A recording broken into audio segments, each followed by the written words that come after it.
दोस्तों, श्रीमद् भगवत गीता ईश्वर का विज्ञान है। यह हमें बताती है कि ईश्वर के संरक्षण में सृष्टि चक्र कैसे संचालित होती है और इस चक्र में जीवन जीने का उचित मार्ग क्या है। गीता हमारे सामने पूरा दृश्य खोलकर रख देती है, हमें सही और गलत का भेद बता देती है, फिर ये स्वयं पर छोड़ देती है कि हम कौन सा मार्ग अपनाते हैं। प्रभु साफ साफ कहते हैं कि रास्ता तो तुम वही अपनाओगे जो तुम्हारी इच्छाओं को, तुम्हारे मन को भाएंगी, पर उचित मार्ग तो विवेक का है। जो मार्ग तुम्हें तुम्हारा विवेक दिखाएगा वही मार्ग मेरा है। मन के द्वारा दिखाया मार्ग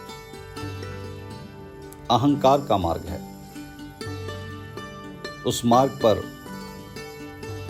मन अनंत कामनाओं के जाल निर्मित कर रहा होता है और इस चक्र से कभी मुक्ति नहीं।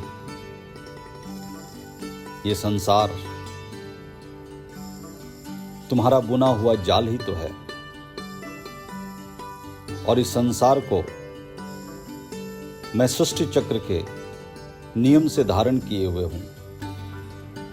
सब कुछ तुम ही करते हो। जब मुझे आवश्यकता होती है मैं अपने प्रयोजन के लिए तुम्हें निमित्त बना लेता हूं। जब तुम्हें जरूरत होती है और तुम मुझे पुकारते हो तो मैं तुम्हें कोई निमित्त दे देता हूं। दोस्तों, पिछले अध्याय में हमने समझा अर्जुन का विषाद। कैसे अर्जुन का यह विषाद श्रीमद् भगवत गीता के लिए निमित्त बनता है। श्रीमद् भगवत गीता में श्री कृष्ण अर्जुन को युद्ध के लिए निमित्त बनाते हैं। वो अर्जुन से कहते हैं, युद्ध और युद्ध का परिणाम सब कुछ तय है। कौरवों का विनाश और पांडवों की विजय भी तय है। हे अर्जुन, तू बस निमित्त बन जा, विजय प्राप्ति का साधन बन जा।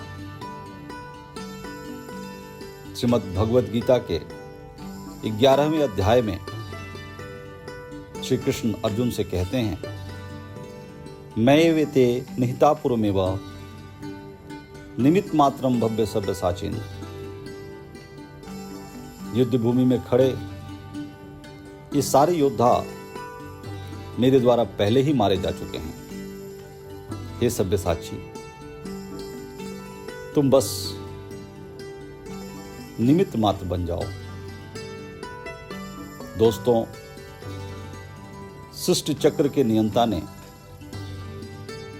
इसकी व्यवस्था बनाए रखने के लिए सत्य पर आधारित शाश्वत संचालन शक्तियां, उनके नियंत्रण के नियम और उनके नियंता का निर्माण किया हुआ है। ये शक्तियां कभी आवश्यकता अनुरूप सृजन कर रही होती हैं तो कहीं असंभावी विनाश।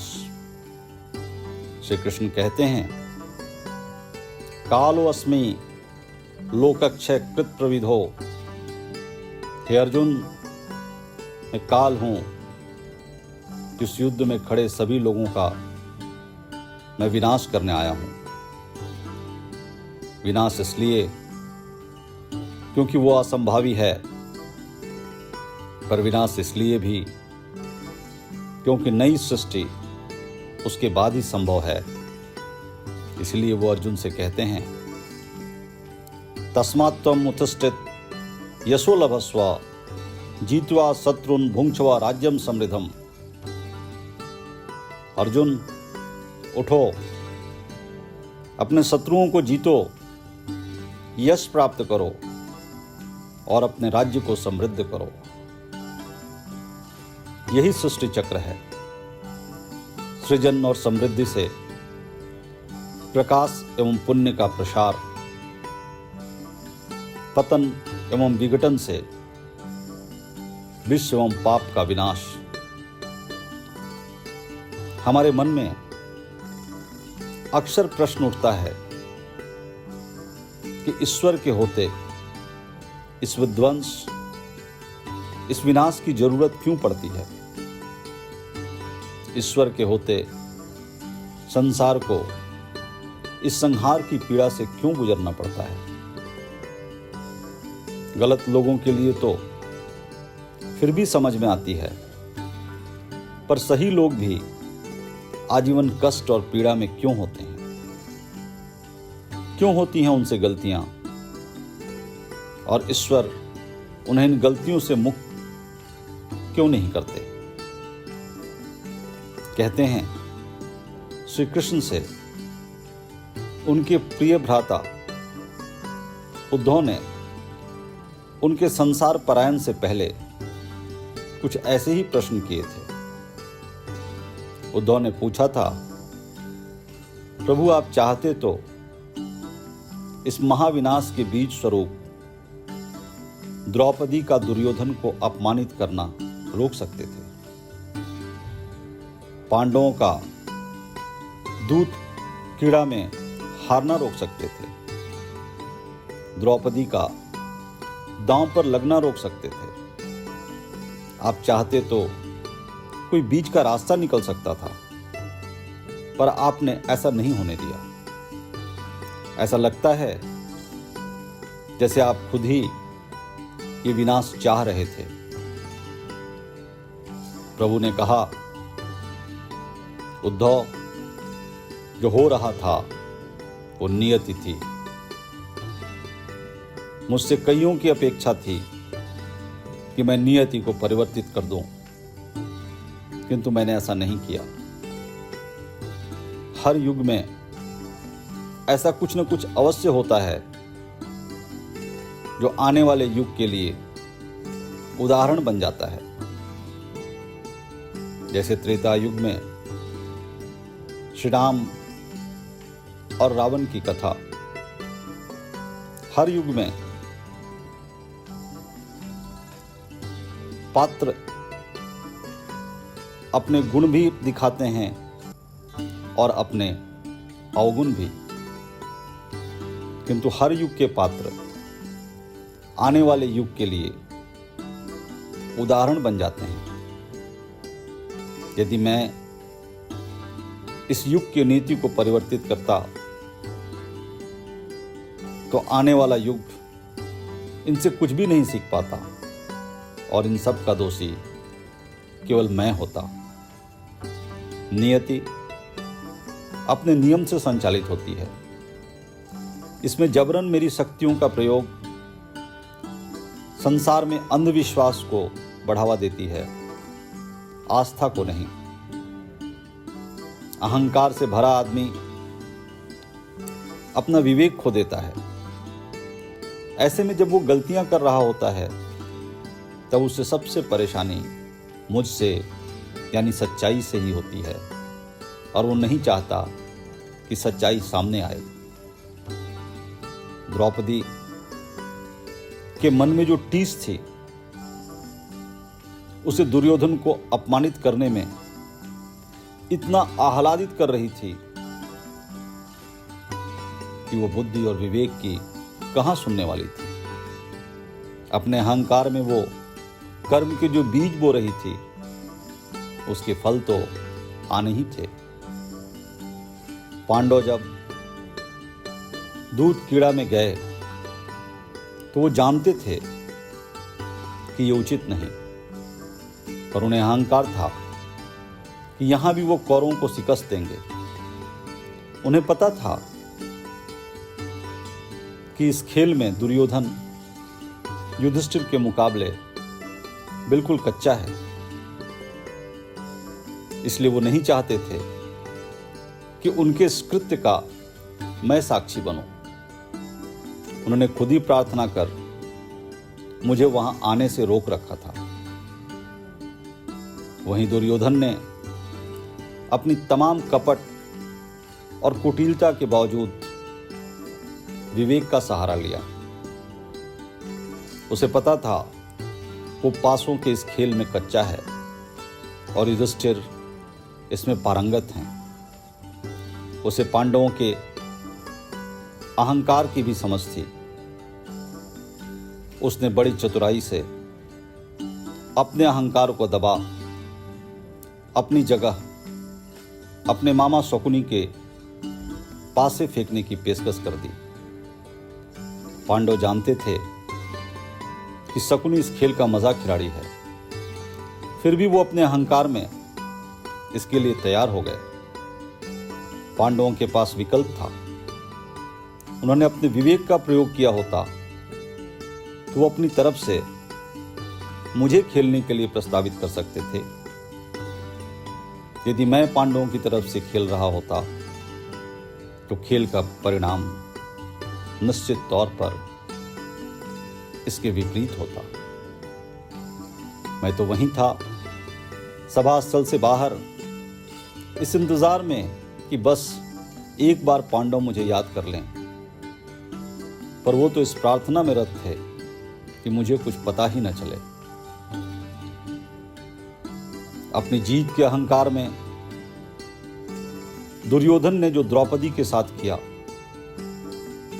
उसने एक झटके में ही सृष्टि के संयम की सारी सीमाएं तोड़ डाली। जो द्रौपदी के साथ हो रहा था वो समस्त नारी जाति के साथ हो रहा था। पूरे कौरव साम्राज्य के सामने उसकी कुलवधू निर्वस्त्र की जा रही थी और पूरा कौरव वंश इस जघन्य अपराध का मूक दर्शक बना रहा। धर्म पर ऐसा कुठाराघात, खुलेआम, और कहीं से कोई प्रतिक्रिया नहीं। फिर सृष्टि को अपनी प्रतिक्रिया तो देनी ही थी। उसे धर्म रक्षा के अपने कर्तव्य का निष्पादन करना ही था। ऐसे साम्राज्य का विनाश तो असंभावी था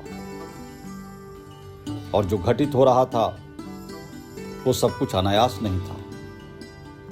वर्षों से जो अन्याय और अपमान के बीज बोए गए थे, उसकी फसल बस अब अपने वास्तविक विभत्स रूप में प्रकट हो रही थी। उद्धव को अंततः प्रभु ने बताया, जो मुझे सर्वव्यापी, सर्वत्र साक्षी स्वरूप समझता है, क्या वो मेरे मौजूदगी में कुछ भी अनुचित, अनैतिक कर सकता है? हर गलत कदम तो अहंकार के वशीभूत उस अंधकार में ही उठते हैं जहां मेरे यानी ईश्वर के होने का बोध नहीं होता। क्या हम जानते बूझते ईश्वर से आंखें चुरा रहे होते हैं? श्रीमद् भगवद गीता में प्रभु कहते हैं, मैं चेतना स्वरूप सभी के हृदय में वास करता हूं।